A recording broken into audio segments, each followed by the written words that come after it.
If you're looking for a recipe idea to make for your guests or simply for dinner, this potato roll is a sure bet.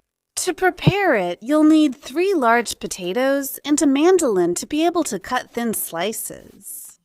If you don't have a mandolin, you can use a knife, but you'll need to cut really thin slices. Next, you'll need a rectangular baking tray on which you'll put parchment paper.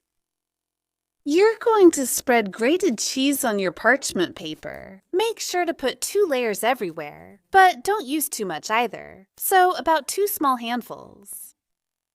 It will give a nice golden color once the cheese is grilled and browned. And most importantly, it will keep the potatoes from separating. It will help bind them together. So, you make rows of potatoes by slightly overlapping them. Make sure there are no little gaps. Otherwise, when you try to roll it up, everything will fall apart.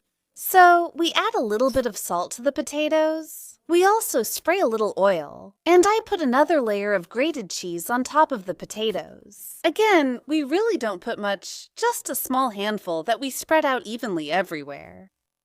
We bake it at 180 grader for about 20 minutes. The cheese should be nicely browned on the surface. And you poke your potatoes to check that they're nice and tender.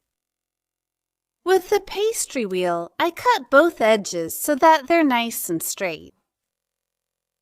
Next, we're going to spread some cream cheese. You can use whichever one you like, Philadelphia or Boursin with garlic and herbs, whatever you prefer. Make sure to spread it all over. Then you're going to add smoked salmon. So again, a little bit everywhere.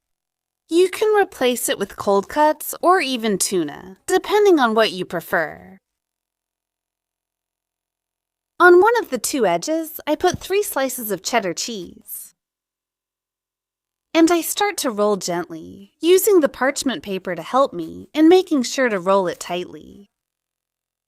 You need to roll it tightly, otherwise it will open up, and make sure to do it well, always using the parchment paper to prevent the potatoes from coming apart. Once you have your roll, sprinkle a little more grated cheese on the surface. I'm using mozzarella, and then we bake it for about 15 minutes. All that's left is for you to taste and enjoy. See you soon.